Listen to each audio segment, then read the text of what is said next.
अस्सलाम वालेकुम friends, welcome to classic entertainment channel. कैसे हैं आप सब? हम उम्मीद करते हैं कि आप खैरियत से होंगे और हम आपके लिए लेकर आ गए हैं आपको फेवरेट सिलसिलेवार नावल एक सितम और मेरी जान पार्ट 4, जिसको तहरीर किया है आपकी फेवरेट राइटर सीमा शाहिद ने। तो फिर जल्दी से चलते हैं नावल की तरफ, मगर उससे पहले अगर आपने हमारे चैनल को सब्सक्राइब नहीं किया तो उसे सब्सक्राइब कर लें और आइकॉन बटन भी दबाएं ताकि हमारी नई आने वाली वीडियोस आपको सबसे पहले देखने को मिले।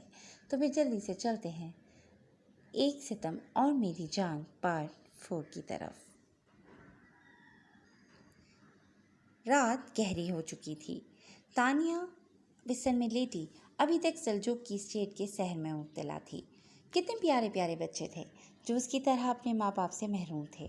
उन बच्चों को सोचते हुए अचानक से उसे सलजोक की गिरफ्त याद आई और उसका हाथ मकान के अंदाज में अपने बाजू पर गया जिसे सलजोक ने सख्ती से पकड़ा था।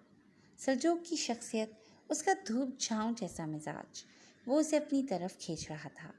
आज तक किसी ने भी, यहाँ तक कि उसके साबका मंगेतर जिसके साथ पैदा होते ही उसका नाम जुड़ा था, उमर सालार, उस तक ने उसे इस तरह से अट्रैक्ट नहीं किया था। बल्कि उमर तो उसकी ज़िंदगी का एक तल्ख तरीन बाप था। वो उसकी जान से प्यारे डैड की जान ले चुका था। मिस्टर सरजो, तुम क्यों मेरे दिल को छू रहे हो? क्यों? तुम्हें ऐसा करने का कोई हक नहीं है। मैं तुम्हारे टाइप की लड़की नहीं हूँ। मैं अफेयर नहीं चला सकती, ना ही किसी रिलेशनशिप की मुतहम्मिल हो सकती हूँ, वो बड़बड़ाई। रजा, ये लड़की कौन थी? सलजोक जैसा खड़ूस इंसान उससे इतनी नरमी से क्यों बात कर रहा था? अब उसके दिमाग में होटल में मिली 19 साल रजा का खूबसूरत चेहरा उभरा। हो सकता है मैं ही तुम्हारे नरम गरम रवैये से गलतफहमी का शिकार हो रही हूँ। भला तुम क्यों मुझसे? वो उलझ गई। मुझे तुमसे दूर रहना चाहिए, किसी भी कीमत पर तुमको खुद पर हावी नहीं होने देना। वो अपने आप को समझा रही थी। उसे हर कीमत पर सजोक को अपने दिल में बड़ा जमान होने से रोकना था।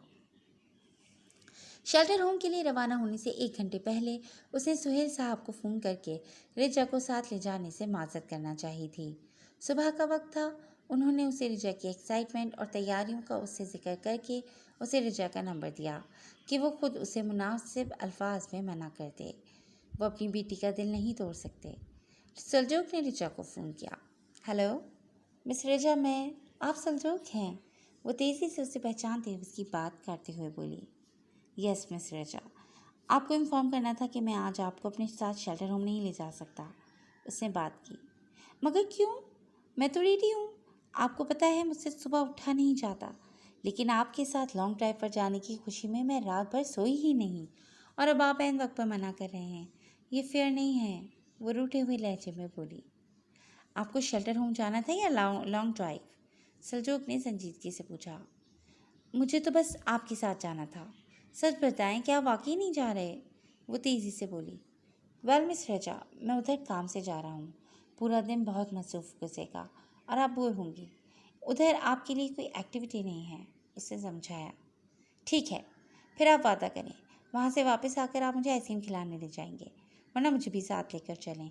मेरे बोर होने की फ़िक्र मत करें, आपका साथ मेरे लिए अहम है, रिजा ने नज़ाकत से कहा। ओके मिस रजा, आज तो नहीं, पर कल शाम आपको आइसक्रीम खिलाने ले जाऊंगा। बाय।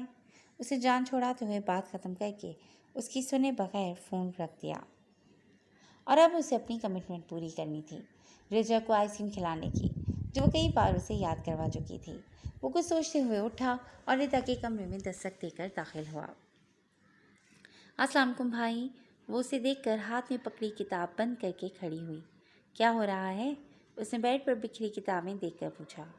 कुछ नहीं भाई, बस कोर्स की बुक्स चेक कर रही थी। आप बताएं, कोई काम था? रिदा ने पूछा।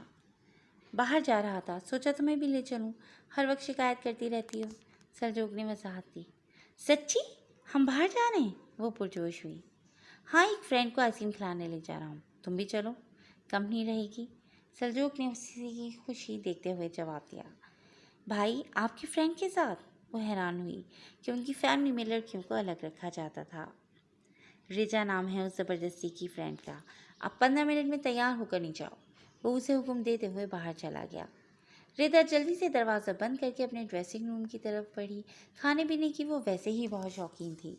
10 मिनट में वो नफीस सा शलवार कमीज पहनकर अपना दुपट्टा ओढ़ते हुए मिसेस शहला खानजादा के कमरे में दाखिल हुई।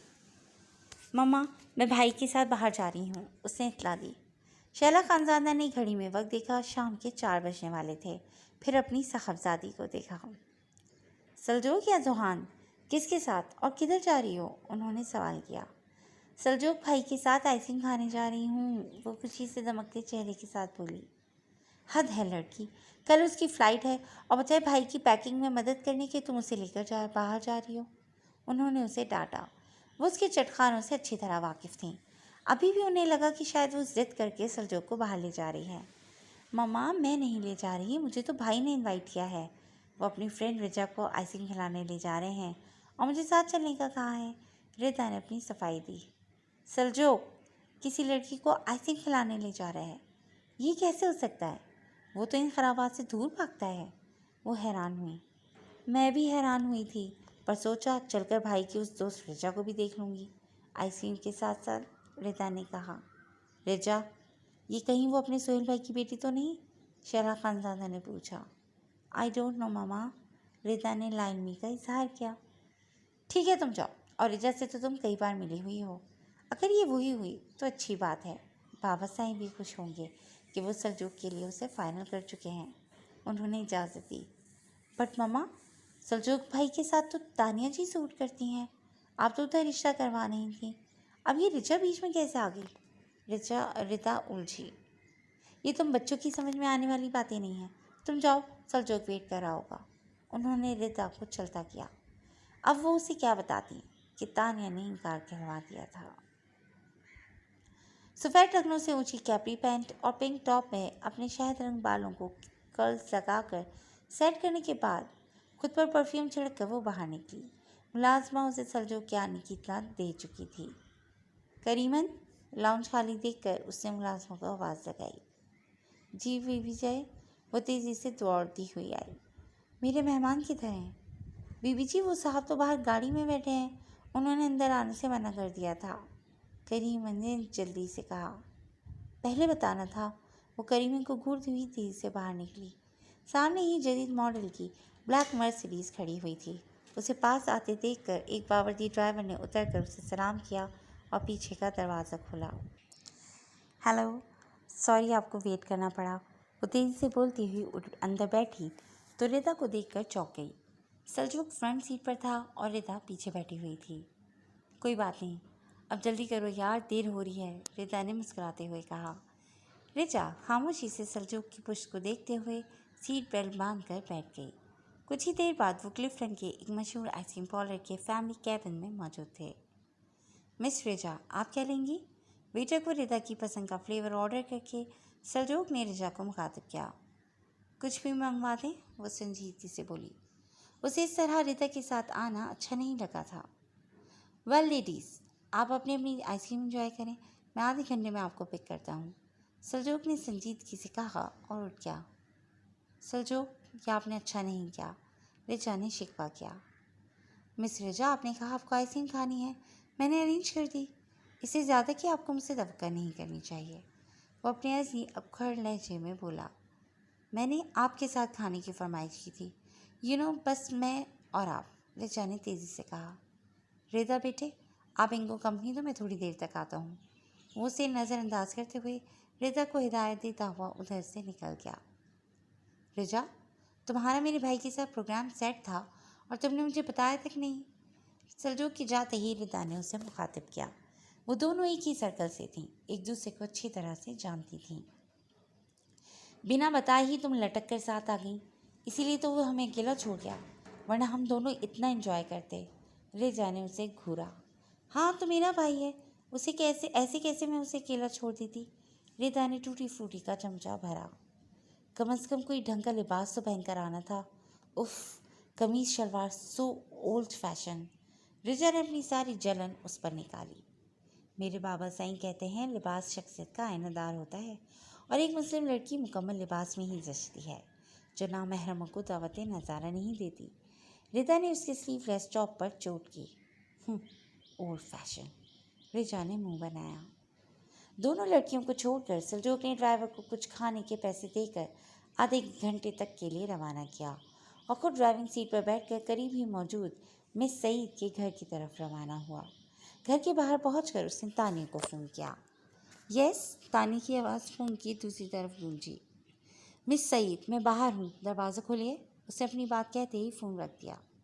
तानिया अपनी पैकिंग करके अब किचन में अपने लिए फ़िश, फ्रेंच फ्राइज़ और हॉट चॉकलेट बना रही थी जब उसका फ़ोन बजा। फ़ोन रिसीव करने के बाद एप्रन के ऊपर ही अच्छी तरह से दुपट्टा फैलाकर दरवाजे तक आई। की होल से बाहर झाँका।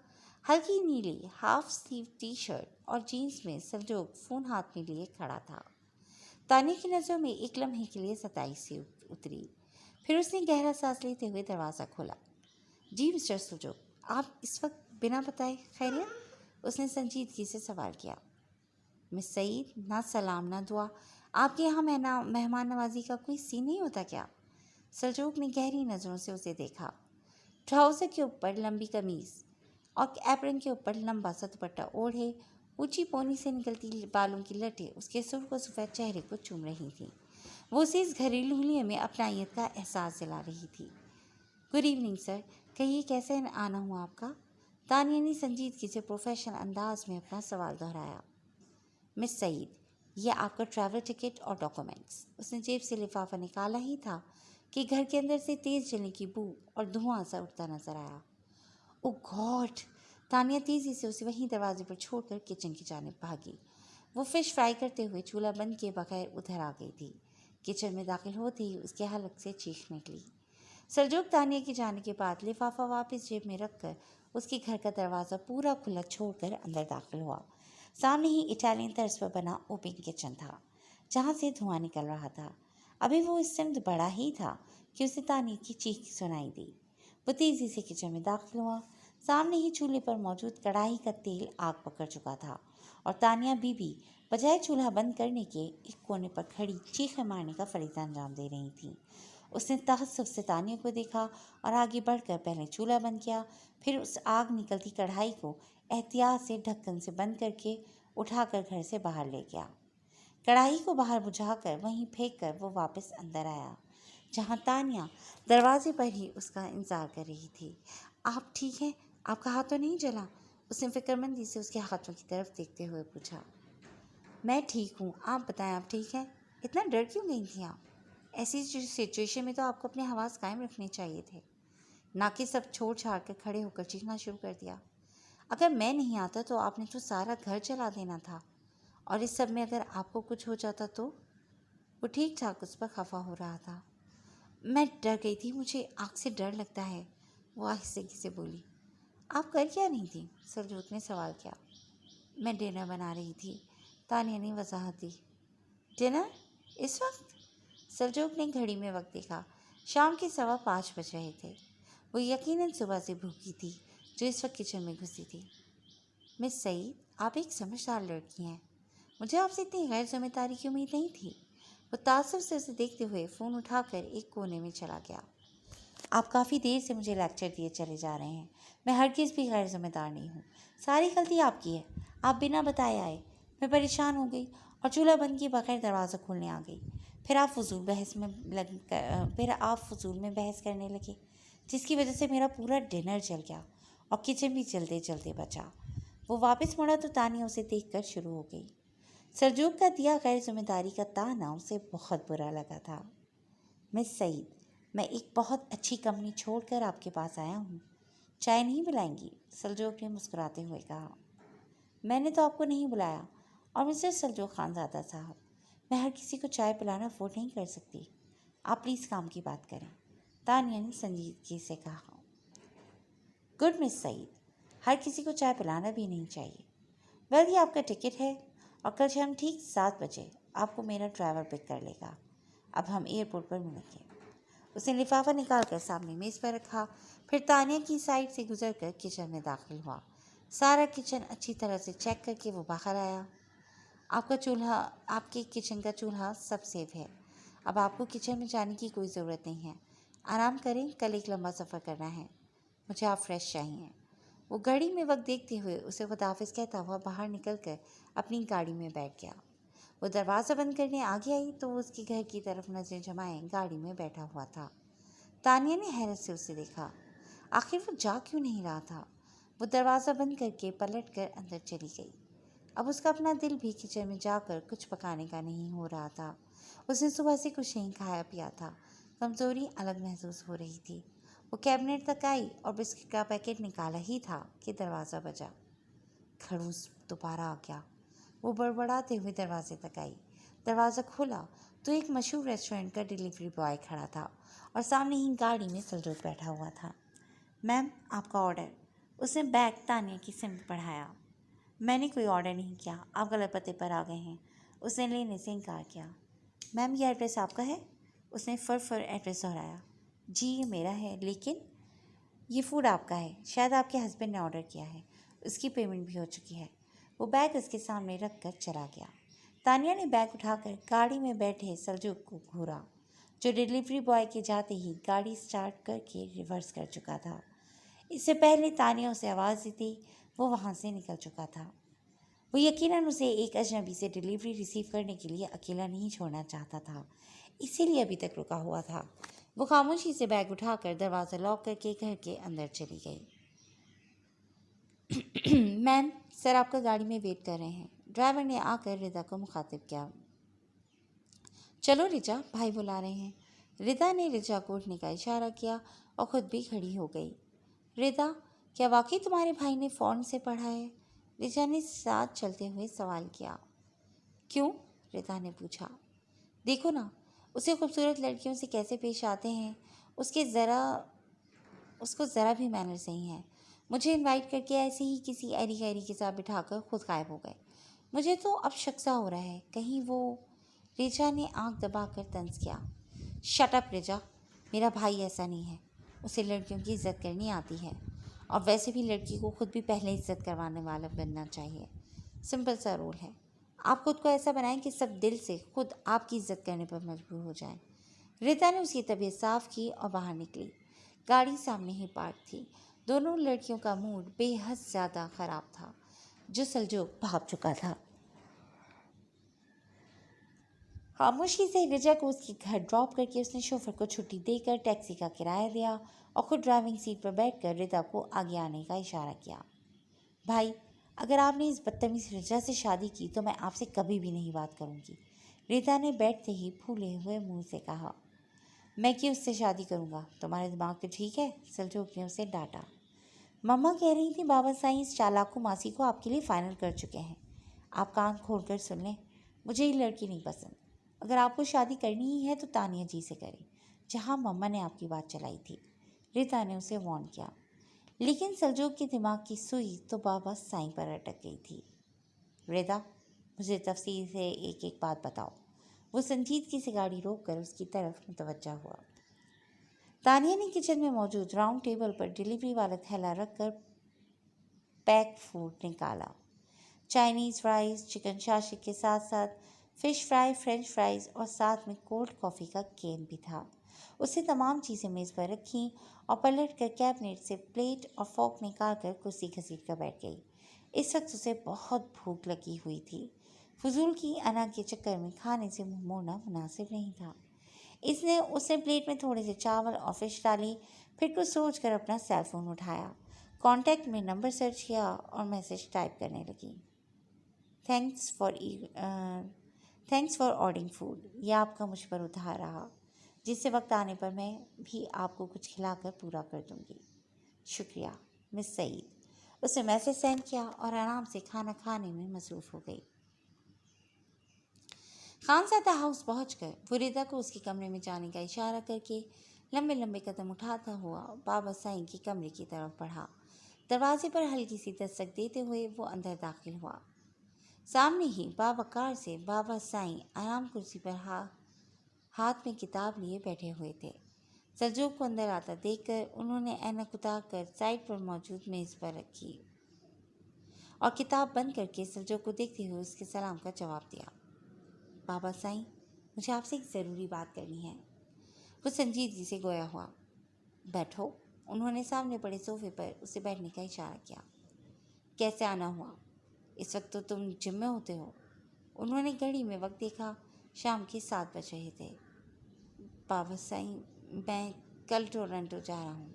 वहाँ से वापस आकर आपको शादी के लिए अपनी पसंद बता दूँगा। इससे पहले आप किसी भी लड़की को मेरे लिए फाइनल नहीं करेंगे।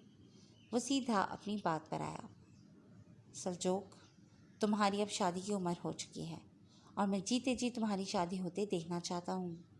कई सालों से तुम इसको मुसलसल टाल रहे हो। अब बस बहुत हो गया। मुझे अगले माह तुम्हारी शादी हर सूरत करनी है, चाहे तुम राज़ी हो या ना हो।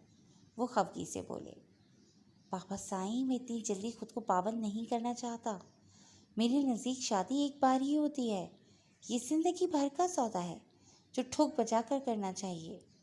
सरजोक ने संजीदगी से कहा। सरजोक बेटा, कभी कभी हमें अपने दिल की सुननी चाहिए। हर वक्त दिमाग से सोचना ठीक नहीं होता। वैसे भी रिश्ते दिल से बनते हैं, ठोक बजा कर नहीं बनाए जाते। उन्होंने शफकत से उसे समझाया। मुझे कुछ वक्त दीजिए आप। सरजोक ने उनका हाथ पकड़कर बोसा लिया। अच्छा ये बताओ, तुम्हें ऋचा कैसी लगी? उन्होंने मुस्कुराकर पूछा। कौन ऋचा? सरजोक ने सवाल किया। बेटा, हम तुम्हारे बाप के भी बाप हैं। सीधी तरह बताओ, जिस लड़की को आज बाहर लेकर गए थे वो कैसी लगी? उन्होंने उसे घूरा।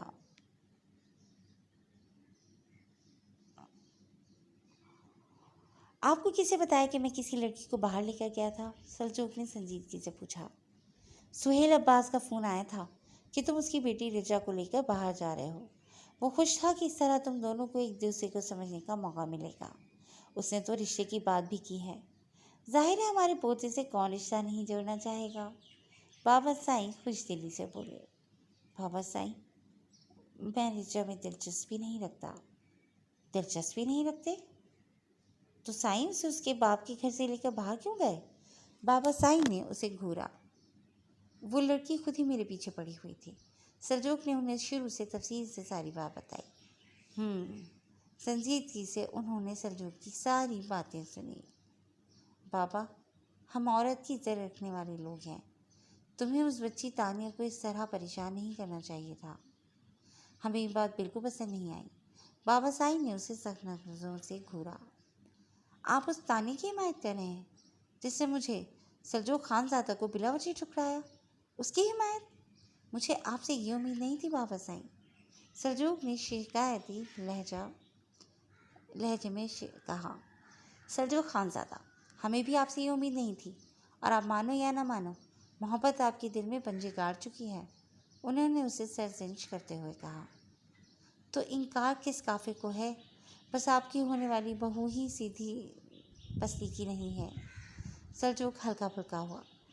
हाँ, तो तुम्हारी पसली इतनी सीधी हो भी कैसे सकती है? बहरहाल, हम तुम्हें पूरा 1 माह देते हैं। आज से ठीक 1 माह 10 दिन पर उस हफ्ता को हम शहर के सारे मौजूदीन को बुलावा देकर तुम्हारा शानदार रिसेप्शन प्लस निकाह की तकरीब का ऐलान कर रहे हैं। अगर तानिया बेटी मान गई तो ठीक, वरना उसी तकरीब में तुम्हारा निकाह रिजा से होगा। बाबा साईं ने अपनी बात संजीदगी से मुकम्मल की। लेकिन बाबा साईं, सरजोक परेशान हुआ। लेकिन कुछ नहीं। मर्द बनो और ये चैलेंज कबूल करो। बोलो, है हिम्मत? उन्होंने चैलेंज देकर हाथ बढ़ाया।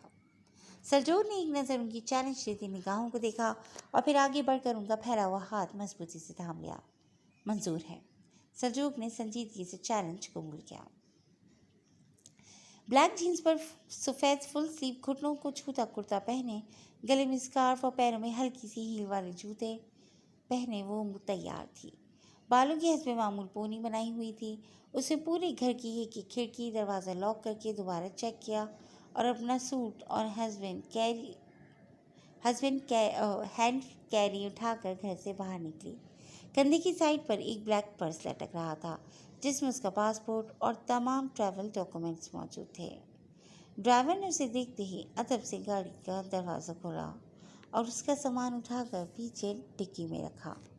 गाड़ी में बैठने के बाद वो फ़ोन पर अपने होटल मैनेजर और फिर सायरा से बातचीत में मसरूफ़ हो गई। सारी हिदायत देने के बाद उसने फ़ोन रखा। गाड़ी कराची एयरपोर्ट में दाखिल हो चुकी थी। ड्राइवर ने इंटरनेशनल टर्मिनल पर गाड़ी रोकी और उसका सामान गाड़ी से निकालकर सलजोक को फ़ोन पर उसके पहुंचने की इत्तला दी। तानिया आराम से अपने सूटकेस को हैंडल से घसीटते हुए अंदर बढ़ी। कुंडी दिखाकर सिक्योरिटी की लाइन में खड़ी हो गई। अपना सामान स्कैन करवाकर वो अंदर दाखिल हुई जब एक सिक्योरिटी ऑफिसर इस गुड़िया जैसी लड़की को अकेला देखकर उसके पास आया। मिस, आपका पासपोर्ट चेक करवाएं। उसने तानिया के चेहरे पर गिरफ्त की। क्यों? तानिया ने अबरूज खाकर सवाल किया। नॉर्मल सिक्योरिटी प्रोसीजर है, आप मेरे साथ केबिन में चलें, आपकी स्क्रीनिंग होगी। उसने तानिया को अपने साथ चलने का इशारा किया। मिस्टर ऑफिसर, पहली बात चेकिंग आने वालों की होती है, जाने वालों की नहीं। और बिलफर्ज अगर मेरी चेकिंग होनी भी है तो पासपोर्ट कंट्रोल वालों को करनी है चाहिए, तुम जैसे गार्ड्स को नहीं। तानिया ने उसकी तबीयत साफ की। मिस, आप हर अकेली लड़की तड़ने वाला नहीं होती। अब तुम देखो, मैं अभी तुम्हारी कंप्लेन करती हूँ हाई अथॉरिटीज़ को। तानिया ने ठंडी लहजे में कहते हुए अपना फ़ोन निकाला। सिक्योरिटी गार्ड ने तानिया को घूरते हुए तेज़ी से आगे बढ़कर उसका हाथ पकड़ना चाहा। ब्लैक पैंट पर सफ़ेद शर्ट की आस्तीनें कोहनियों तक मोड़े, मजबूत मर्दाना कलाई में राडो की घड़ी पहने ब्लैक कोट को दाएं शाने पर लटकाए, वजी चेहरे पर हल्की सी शेव के साथ अपने मकरूर लिए दिए अंदाज के बाइस वो सबकी तवज्जो का मरकज़ बना हुआ था। जब उसकी नज़रें सामने से अंदर आती तानिया पर पड़ी, एक लम्हे को उसकी नज़रों में सताइश सी उतरी। वो सफ़ेद कुर्ते, ब्लैक पैंट पर लंबा दुपट्टा नुमा स्टाइलिश सा ब्लैक स्कार्फ गले में डाले बड़े कॉन्फिडेंस से अंदर दाखिल होकर अपना सामान स्कैन करवा रही थी। उसके लंबे सिल्की बाल पोनी में मुक़य्यद हलकोरी लेते हुए उसकी नाजुक शफाफ गर्दन को नुमाया कर रहे थे। प्लास्टिक की वो गुड़िया बहुत ही पुरकशिश लग रही थी। वो इत्मीनान से उसे देख रहा था जब एक सिक्योरिटी गार्ड को उसके पास जाते देखा। अपना सामान वहीं छोड़कर वो लंबे लंबे कदम उठाते हुए तानिया की पुश की तरफ आकर खड़ा हुआ और उस गार्ड का हाथ तानिया को छूने से पहले ही उसकी मजबूत गिरफ्त में कैद हो चुका था। बैक ऑफ, ये क्या बदतमीज़ी है? लेडीज़ को तुम लोग इस तरह ट्रीट करते हो? सलजोक ने एक झटके से उसे पीछे किया। सलजोक की बाआवाज़ बुलंद आवाज़ सुनकर स्टेशन मैनेजर उनकी तरफ मुतवज्जह हो गए थे। मैं इसे डील कर रही हूँ, तानिया ने सलजोक को टोका। Miss Saeed, please shut up. उसने तानिया को घूरते हुए अपनी तवज्जो स्टेशन मैनेजर की तरफ की जो उससे माजत कर रहा था। स्टेशन मैनेजर से फारिग होकर उसने तानिया को साथ आने का इशारा किया। मिसेस सलजोक, वेरी सॉरी। स्टेशन मैनेजर ने जाते जाते सलजोक के साथ खड़ी तानिया से भी माजत की। What rubbish! तानिया का मिसेस सलजोक का लक़ब सुनकर खून खौल गया। इट्स ओके, किसी के कहने से कोई रिश्ता नहीं बन जाता। आप चलें, देर हो रही है। उसने संजीदगी से तानिया का सूटकेस अपनी दस्तरस में किया और आगे बढ़ गया। बोर्डिंग करवाकर वो दोनों प्लेन के अंदर दाखिल हुए। कनाडा जाने वाली ये फ़्लाइट फुल थी। एयर होस्टेस की निगरानी में वो बिजनेस क्लास के अंदर तानिया के हमरा अपनी नशिस्त लगाया। ये 3 सीटर सीट्स थीं। उन दोनों की सीट विंडो और उसके बराबर वाली थी। तानिया ने अपने हाथ में पकड़ा बोर्डिंग कार्ड चेक किया। उसकी नशिस्त दरमियान वाली थी। तीसरी नशिस्त पर एक उधेड़ उम्र ब्यूरोक्रेट बैठा हुआ था जिसने मुस्कुराकर खड़े होते हुए तानिया को रास्ता दिया। तानिया ने आराम से अपना सामान ऊपर हुड में रखा।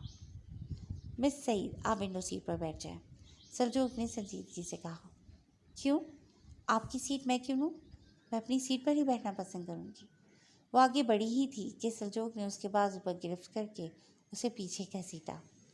आप एक अनजान गैर आदमी के साथ बैठेंगी? वो धीमे लहजे में गुर्राया। आप भी तो अनजान और गैर हैं, तो क्या फ़र्क पड़ता है? वो नरमी से अपना बाजू छुड़ाते हुए सीट पर बैठ गई। सर प्लीज़ सीट पर बैठ जाएं, टेक ऑफ हो रहा है। एयर होस्टेस ने करीब आकर रिक्वेस्ट की। पुरतपिश नज़रों से ताने को घूरते हुए वो अपनी सीट पर बैठ गया और सीट बेल्ट बांधने के बाद डू नॉट डिस्टर्ब का बटन दबाकर जेब से रुमाल निकालकर चेहरे पर ढका और आराम से आंखें बंद कर लीं। प्लेन टेक ऑफ हो चुका था। 4 घंटे से तानिया मैगजीन देख देख कर उकता चुकी थी। पूरे प्लेन में लाइटें बंद थीं और सन्नाटा छाया हुआ था। उसने तंग आकर मैगजीन बंद किया और खुद भी आंखें बंद करके सीट से टेक लगा लिया। कुछ ही देर में उसे अपने कंधों पर सांसों की तपिशें महसूस हुई। वो चौंक कर सीधी हुई उसकी बराबर में बैठा आदमी जानकर आंखें बंद किए उसकी तरफ लुढ़क रहा था। तानिया ने एक झटके से उसे पीछे किया। मिस्टर, आप अपनी सीट तक महदूद रहें, वो भुंकारी।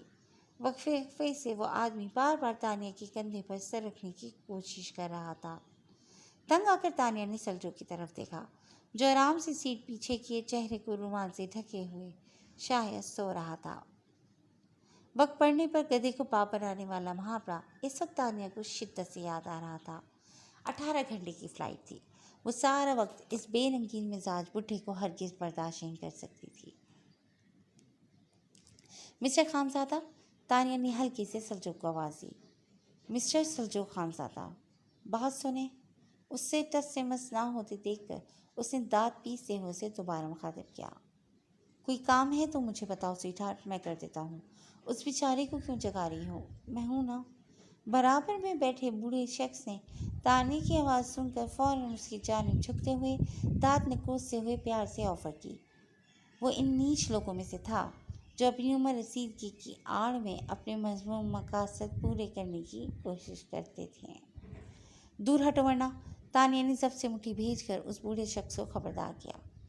एक तो तुम लड़कियां भी ना, जब तक हम घबरू नौजवानों को 100 नखरे ना दिखाने मानती ही नहीं, वो आदमी तासुब से बोला। सलजोक, तानिया ने तंग आकर सलजोक के बाजू पर हाथ रखकर उसे हिलाया। यस मिस सईद, सलजोक ने रुमाल चेहरे पर से हटाए बगैर सवाल किया। आप प्लीज़ सीट चेंज कर लें, वो आहिस्ते से बोली। सलजोक ने चेहरे पर से रुमाल हटाकर नीम अंधेरे में खुद को तकती तानिया को देखा। क्यों, आपको तो अपनी सीट पर बैठना पसंद है, तो अब ये तब्दीली क्यों? उसने सवाल किया। मेरा दिमाग ख़राब हो गया था जो उस बदतमीज़ इंसान से मदद मांगी। तानिया बड़बड़ाते हुए पीछे हुई और उस रंगीन मिजाज बूढ़े को आंखें बंद किए देखकर थोड़ा सिमट कर चौकन्ना अंदाज में बैठ गई। कुछ देर बाद जो ही उसे बूढ़े शख्स से सोने का यकीन हुआ, उसकी आंखें बंद होती चली गईं। तानिया के सोने की थोड़ी देर बाद उस बूढ़े शख्स का सर फिर ढलक कर तानिया के शाने की जानिब आया ही था कि बिजली की तेजी से सलजोक ने अपना हाथ बढ़ाकर तानिया को अपने हिसार में लेते हुए उस शख्स का चेहरा अपनी मुट्ठी में दबोच लिया। आह! एक जोरदार आवाज़ उस बूढ़े के मुंह से निकली। तानिया भी चौंककर सीधी होने ही लगी थी कि सलजोक ने उसे घूरा और एक झटके से उस आदमी को धक्का देते हुए पीछे धकेल दिया। ए मिस्टर, क्या बदतमीज़ी है, वो अपना जबड़ा सहलाते हुए बोला। अब अगर इन मोहतरमा को तंग किया तो ये जबड़ा निकाल कर तुम्हारे हाथ पर रख दूंगा, सलजोक ने सर लहजे में वार्न किया। अकेली लड़की को देखकर बड़े हीरो बन रहे हो, बाप हो क्या इसके? वो आदमी तंज़ी अंदाज में बोला। उसका तो नहीं, मगर इसके होने वाले बच्चों का बाप ज़रूर हूँ। कोई एतराज़? सलजोक ने संजीदगी से पूछा। सलजोक की बात सुनकर ताने के हलक में फंदा सा लग गया। उसने ज़रा सी मदद क्या मांग ली, ये तो सर पर चढ़ा आया था। लगता है तुम दोनों मियाँ बीवी का झगड़ा हुआ था, जो इस तरह अलग अलग मुँह के बैठे हुए थे। वो आदमी खिसियानी हंसी हंसते हुए बोला। देखिए अंकल, आप अपने काम से काम रखें। तानिया ने उस आदमी को मुखातिब किया ही न था कि वो शख्स उसके मुंह से अंकल सुनकर चिल्लाने लगा। अंकल, मैं तुम्हें किस एंगल से अंकल नज़र आता हूँ? 3 शुगर मिल्स का मालिक हूँ, अपने इलाके का MLA हूँ, और तुम मुझे अंकल कह रही हो? सदमे से बूढ़े का मुंह ही नहीं बंद हो रहा था। अंकल को अंकल नहीं तो क्या डोंकी कहूँ? मैं तो कह भी दूँ, पर गधे की भी कोई इज्जत नफ्स होती है। तानिया ने तब कर जवाब दिया। मियाँ, अपनी बदज़बान बीवी को लगाम दो वरना, वो आदमी भन्ना कर बोला। तानिया, उठो। सलजोक ने खड़े होकर तानिया को हाथ पकड़कर उठाया और उसे अपनी सीट पर बिठाकर खुद उसकी सीट पर बैठ गया। कुछ देर बाद दोबारा सन्नाटा छा गया था। सलजोक ने खर्राटे लेते हुए अंकल को देखा, फिर झुककर सीट के नीचे से कंबल निकाल कर बराबर में बैठी तानिया के ऊपर डाल दिया। तानिया ने आंखें खोलकर खुद पर पड़े कंबल को देखने के बाद एक नज़र सलजोक पर डाली, जो वह अपना लैपटॉप खोले संजीदगी से काम कर रहा था, और आंखें मूंद कर सीट की पुश से टेक लगा ली। वो पूरी तवज्जो के साथ अपनी ईमेल्स चेक करके जवाब दे रहा था, तभी उसके शाने से खुशबू में बस आने का सर टकराया। उसने चौंक कर उसे देखा तो नज़र ठहर सी गई। सुर्खो सफ़ेद चेहरे पर घनीरी पलकें, नींद में भी उसके माथे की तेवरियाँ चढ़ी हुई थीं। एक लम्हे को उसका दिल किया कि उसकी पलकों को छू कर देखे। उसने अपना हाथ बढ़ाया मगर उसके चेहरे के नज़दीक लाकर रोक दिया। ये मुनासिब नहीं था। उसे अपना हाथ पीछे करते हुए नींद में गुम उस हसीन बला को देखा जो सोई हुई किसी खूबसूरत किताब का दिलकश सर्ग लग रही थी। उसका दिल चाहा कि उसे अपनी पनाह में लेकर वर्क पढ़ना शुरू कर दे, लेकिन वो दिल को सर्जन करते हुए अपना लैपटॉप बंद करके खुद भी सीधा होकर आंखें मूंद गया। 2 घंटे बाद जहाज टोरंटो पेयरसन के बैनुल-अक़वामी हवाई अड्डे पर उतरने वाला था। पूरे जहाज में इस वक्त जिंदगी का एहसास दौड़ रहा था। फिजाई मेज़बान सब मुसाफिर को नाश्ता पेश कर रही थीं। चाय कॉफ़ी की महक, बर्तन टकराने की आवाज़ें माहौल का हिस्सा थीं। तानिया मुंदी मुंदी आंखें खोलकर हाथ गायब दिमागी से थोड़ी देर बैठी रही। ताहम जैसे ही उसे सलजोक की मौजूदगी का एहसास हुआ, वो एकदम चौंकी और शर्मिंदगी से अपना सर उसके मजबूत चौड़े चाने से उठा लिया। अखबार पढ़ते हुए सलजोक ने मुस्कुराकर उसे देखा। गुड मॉर्निंग, गुड मॉर्निंग, वो धीमी आवाज़ में बोली। लैंडिंग में ज़्यादा वक्त नहीं है, आप फ्रेश हो जाएं, मैं ब्रेकफास्ट मंगवाता हूँ। सलजोक ने संजीदगी से कहते हुए खड़े होकर उसके लिए वॉशरूम जाने के लिए रास्ता बनाया। इमिग्रेशन कस्टम से फरागत के बाद वो तानिया को लेकर हवाई अड्डे से बाहर निकला तो यकबस्ता हवा ने उन दोनों का इस्तकबाल किया। सलजोक ने फ़ोन निकालकर अपने लिए अरेंज गाड़ी के ड्राइवर को कॉल की, फिर तानिया को हाथ मसलते हुए देखकर पास आया। मिस तानिया, आपको सर्दी लग गई है? उसने मुतफक्किर अंदाज में सवाल किया। नहीं, मैं ठीक हूँ, तानिया ने नफ़ी में सर हिलाया। आप चाहें तो मैं अपना ओवरकोट आपको दे सकता हूँ, सलजोक ने संजीदगी से कहा। शुक्रिया, इसकी ज़रूरत नहीं है, तानिया ने शाइस्ते से इनकार कर दिया। जैसे आपकी मर्ज़ी, सलजोक ने कंधे उचकाकर जवाब दिया और साइड रीलिंग से लगकर ड्राइवर का इंतजार करने लगा। ड्राइवर के आते ही सलजोक ने तानिया को गाड़ी के अंदर बैठने को कहा और खुद ड्राइवर के साथ अपना और तानिया का सामान डिग्गी में रखवा कर अंदर आ बैठा। गाड़ी सलजोक के टोरंटो ऑफिस के पास मौजूद लग्जरी फ्लैट की तरफ रवाना हो गई थी। ड्राइवर बड़े पुरजोश अंदाज में सलजोक से बातें कर रहा था और तानिया खामोशी से गाड़ी की खिड़की से बाहर देख रही थी। ये लेक शो का मशहूर इलाका था। सड़क के एक तरफ समंदर से भी गहरी लेक ओंटारियो और दूसरी तरफ बुलंद वाला इमारत थी। लंबी चौड़ी साफ और खूबसूरत सड़क पर गाड़ी दौड़ती चली जा रही थी। 1 घंटे के सफ़र के बाद गाड़ी एक खूबसूरत प्राइवेट इलाके में दाखिल हुई। सामने एक बुलंद दुबाला इमारत थी जिसकी सबसे ऊपर वाली मंजिल पर सलजोक का पेंट हाउस था। मिस सईद, आइए, घर आ गया है, सलजोक ने गाड़ी से उतरते हुए उसे मुखातिब किया। हम इधर क्यों आए हैं? तानिया ने सवाल किया। यार, मैं मैक्रोनी बना रही हूँ। अस्सलाम वालेकुम फ्रेंड्स, हम इधर क्यों आए हैं? तानिया ने सवाल किया। इस सवाल का क्या मकसद है? जाहिर है ये हमारी रिहाइश है। अभी एक माह काम करना है तो सड़क पर तो नहीं रहेंगे, वो सख्त लहजे में कहते हुए अपना और तानिया का सूटकेस उठाकर लिफ्ट की तरफ बढ़ा। शीशे से बनी कैप्सूल नुमा लिफ्ट के अंदर आते ही वो तानिया को अंदर आने का इशारा करके खुद भी अंदर दाखिल हुआ और टॉप फ्लोर का बटन दबा दिया। आप किसी भी बात का सीधा जवाब क्यों नहीं देते? तानिया ने उसे घूरा। और आप कभी कोई सीधा सवाल क्यों नहीं पूछती मिस सईद? वो लापरवाही से कहते हुए लिफ्ट से बाहर निकलकर सामने मौजूद दरवाजे के पास पहुंचा और दरवाजे के एक जानिब मौजूद इतलाई घंटी बजाई।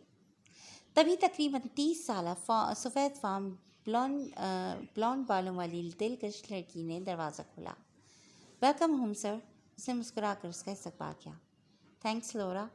मिस सईद, ये लौरा हैं, इस पेंट हाउस की हाउसकीपर, वो तारुफ करवाते हुए मुड़ा। और मिस लौरा, ये मिस सईद हैं, my personal secretary. Hello Miss Saeed, Laura ने मुस्कुराकर तानिया को खुशामदीद कहा। सर, खाना तकरीबन रेडी है, आप पहले फ्रेश होना चाहेंगी या डिनर सर्व कर दूं? लौरा ने सलजोक को मुखातिब किया। मिस लौरा, पहले मिस सईद को उनका कमरा दिखा दें और इसके बाद आप डिनर सर्व करें, तब तक मैं फ़्रेश होकर आता हूँ। वो लौरा को हिदायत देता हुआ अंदर बनी राहदारी में मुड़ गया। Miss Saeed, follow me. Laura Tania को साथ आने का इशारा करके उसी राहदारी की तरफ बढ़ी जिसके दोनों तरफ कमरे आमने सामने बने हुए थे। वो चलती हुई कमरे के दरवाजे पर रुकी, जेब से चाबी निकालकर दरवाज़ा खोला। मिस सईद आइए, उसने तानिया को अंदर बुलाया। सफ़ेद और आसमानी रंग के इम्तिजाज से सजा ये कमरा और इसमें मौजूद इटालियन स्टाइल का फर्नीचर बहुत आलीशान था, गोया सल्जूक की इमारत का मुंह बोलता सबूत। मिस सईद, आप फ्रेश होकर हॉल कमरे में आ जाए, मैं खाना लगवाती हूँ। वो मुस्कुरा कर पलटी। मिस लौरा, मैं आराम करना पसंद करूँगी, इसलिए आप मेरे लिए टेबल सेट मत कीजिएगा। तानिया ने नरमी से मना किया और बेड पर बैठ गई। ठीक है, मैं आपके लिए कुछ स्नैक्स और दूध का ग्लास लेकर आती हूँ। जब भी आपको भूख महसूस हो खा लीजिएगा। लौरा ने फ़ौरन जवाब दिया। नहीं प्लीज़, कुछ भी नहीं चाहिए, मैं बस आराम करना चाहती हूँ। तानिया ने उसे रोका। Are you sure? Miss Saeed, मेरी ड्यूटी रात 9 बजे ख़त्म हो जाती है। फिर अगर आपको किसी चीज़ की ज़रूरत पड़ी तो सिवाय सर के इधर कोई भी नहीं होगा, और सर डिस्टर्ब होना पसंद नहीं करते। लौरा ने समझाया। क्या मतलब? मैं इस फ्लैट में अकेली होंगी? वो एकदम से खड़ी हो गई। नहीं मिस सईद, आप अकेली तो नहीं हैं, सर भी सामने वाले कमरे में है, और सुबह 10 बजे मैं भी वापस आ जाऊंगी। उसने नरमी से जवाब दिया और बाहर निकल गई। लौरा के जाते ही तानिया ने फ़ौरन दरवाज़ा बंद करके लॉक लगाकर अच्छी तरह उसे हिला जुला कर चेक किया। फिर अपना सूटकेस खोलकर आरामदेह लिबास निकालने लगी। उसने सोच लिया था कि सुबह होते ही वो लौरा के आने और सल्जूक के उठने से पहले ही किसी करीबी होटल में मुंतकिल हो जाएगी। इस तरह एक ही घर में सल्जूक के साथ रहना उसे बिल्कुल नामुनासिब लग रहा था। कई साल बाद वो टोरंटो आया था और अब एक लंबी फ्लाइट के बाद वो डिनर करके आराम करने के मूड में था। ट्राउज़र शर्ट में अपने गीले बालों को उंगलियों से सुलझाते हुए वो डाइनिंग रूम में आया, जहाँ लौरा मेज़ लगाए उसका इंतज़ार कर रही थी। मिस सईद किधर है? उसने कुर्सी घसीट कर बैठते हुए सवाल किया। सब वो डिनर नहीं लेंगी, वो आराम कर रही हैं, लौरा ने अदब से जवाब दिया। सल्जूक संजीदगी से खाने की तरफ मुतवज्जा हुआ। सल्जूक की खाना खाते ही लौरा ने फुर्ती से सारे बर्तन उठाकर डिश वॉशर में डाले और गर्म गर्म कॉफ़ी से लबरेज मग लेकर सल्जूक के पास आई। सर, आपकी क्रीम कॉफ़ी। उसे मग बढ़ाया। सर, आपको मज़ीद किसी चीज़ की ज़रूरत तो नहीं? लौरा ने सवाल किया। नो मिस लौरा, आप जा सकती हैं। उसे नफ़ी में सर हिलाते हुए उसे जाने की इजाज़त दी। अपना कॉफ़ी का मग उठाकर वो दरवाज़ा लॉक करके सारी लाइट्स ऑफ करता हुआ अपने कमरे की तरफ बढ़ा। 1 मिनट को वो तानिया के बंद दरवाजे के आगे रुका। ये लड़की पूरी फ्लाइट में बिना खाए पिए सोती हुई आई थी और अब सिर्फ अपनी खुद साख्ता अना की खातिर भूखी कमरे में बंद थी। उसने ताज्जुब से दरवाजे को देखा और फिर आगे बढ़कर अपने कमरे में चला गया। सल्जूक की हस्बी आदत सुबह सवेरे आँख खुल गई थी। उसने बेड से उतरकर कमरे की खिड़की से ब्लाइंड्स हटाकर बाहर का मौसम चेक किया। हल्की हल्की बर्फबारी हो रही थी। घड़ी में वक्त देखा, सुबह के 6 बज रहे थे। वो बाहर जाकर जॉगिंग करने का इरादा तर्क करते हुए अपना तौलिया और गाउन निकाल कर कमरे से बाहर निकला। पूरे फ्लैट में सन्नाटा छाया हुआ था। सामने वाले कमरे के रूम का दरवाज़ा भी बंद था। वो चलता हुआ किचन तक आया। किचन की साइड पर ऊपर की तरफ सीढ़ियाँ जाती थीं, जहाँ इस पेंट हाउस का शानदार सा जिम और इंडोर स्विमिंग पूल मौजूद था।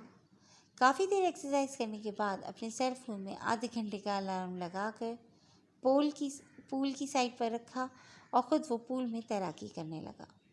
ठीक आधे घंटे का अलार्म बजते ही वो तैरता हुआ पूल के किनारे तक आया।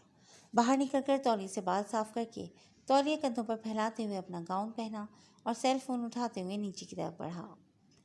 जीन्स के ऊपर मर्दाना शर्ट और उस पर हुड पहने फूले फूले सुर्ख सफ़ेद गाल, दूर से वो कोई 9 मरलाव वाली सा लड़का लग रही थी। बस से उतरते ही वो तेज़ी से भागते हुए हॉस्टल में दाखिल हुए। डैडी, आपको पता है आपकी बेटी ने फर्स्ट पोजीशन के साथ आज अपना सर्टिफिकेट वसूल किया है। शेरिडन कॉलेज टोरंटो से वापसी पर हॉस्टल में आते ही उसने अपना हुड उतारकर एक कोने में डालते हुए पाकिस्तान फ़ोन किया। मुझे पता था, क्योंकि मेरी बेटी इतनी ज़हीन है, टॉप तो करना ही था। सही साहब की खुशी से भरपूर आवाज़ उभरी। बस डैड, अब मैंने पहले ऑनर्स और उसके बाद मास्टर्स करना है। आप रिटायरमेंट लेकर आराम करना और मैं आपके होटल को वर्ल्ड का बेस्ट इवेंट होस्ट ऑर्गेनाइज़र बनाऊंगी। फिर हम अपनी कई ब्रांचेस दुनिया भर में खोलेंगे। वो खुली आंखों से ख्वाब देख रही थी, हवा में उड़ रही थी। तानिया गुड़िया, आपकी फूफो बहुत नाराज़ हैं। आपने मैट्रिक के बाद 2 साल बाहर पढ़ लिया, काफ़ी है, अब वापस आ जाएं। उन्होंने नरमी से दिल पर पत्थर रखकर उसके ऊंचे ख्वाबों के महल में पहली दरार डाली। डैड प्लीज़, अभी नहीं, प्लीज़, मैं तो अभी यूनिवर्सिटी में अप्लाई करने वाली हूँ, वो रूहान सी होकर बोली। गुड़िया, मेरी बच्ची जिद नहीं करते और मैं अपनी बेटी का यहाँ की टॉप यूनिवर्सिटी में एडमिशन करवाऊँगा। बस तुम इस वीकेंड वापस आ रही हो। मैंने फ़्लाइट बुक करवा दी है और देखो, उमर को भी तुम्हारा अकेले उधर रहना पसंद नहीं है, उन्होंने प्यार से समझाया। लेकिन डैड, वो रूठने लगी। गुड़िया, क्या आप चाहती हैं कि आपके डैड आपकी फूफो के आगे शर्मिंदा हो कि उनकी बेटी कहना नहीं मानती? क्या आप मेरा सर उमर के आगे झुकाना चाहती हैं? उन्होंने नरमी से पूछा। नहीं डैड, कभी नहीं। आप टिकट भिजवा दें, मैं वापस आ रही हूँ, वो आंसू साफ करते हुए मजबूत लहजे में बोली। इतवार की शाम थी जब पाकिस्तान की कौमी एयरलाइन का तैयारा कराची एयरपोर्ट पर लैंड हुआ। वो थकी हारी अपना बैग कांधों पर लटकाए बाहर निकली तो सामने ही सही साहब चेहरे पर शफकत भरी मुस्कुराहट लिए उसका इंतजार कर रहे थे। डैड, वो उन्हें देखते ही जोर से चिल्लाई और भागते हुए आकर उनके गले लग गई। आसपास खड़े लोग बड़ी दिलचस्पी से इस लड़का नुमा क्यूट सी लड़की को मुड़ मुड़ कर देख रहे थे। क्या मुसीबत है, क्या मुसीबत है तुम्हें? क्यों तमाशा लगा रही हो? घर चलो, वहाँ जाकर मिल लेना। अपने करीब ही उसे उमर की झंझलाहट भरी आवाज़ सुनाई दी। वो तेज़ी से डैड से अलग हुई। उसने डैड के साथ खड़े उमर को तो देखा ही नहीं था। उमर बेटा, मेरी बेटी बहुत मासूम है और तमाशा तो लगा ही नहीं सकती इससे है। इसे ऐसे मत डांटा करो, उन्होंने अपने गुस्से पर काबू पाते हुए उमर को टोका। क्यों गुड़िया, ठीक कह रहा हूँ ना? आप कभी भी मेरा या अपना तमाशा तो नहीं बनाएंगी ना? उन्होंने प्यार से उसकी नम आंखों में झाँका।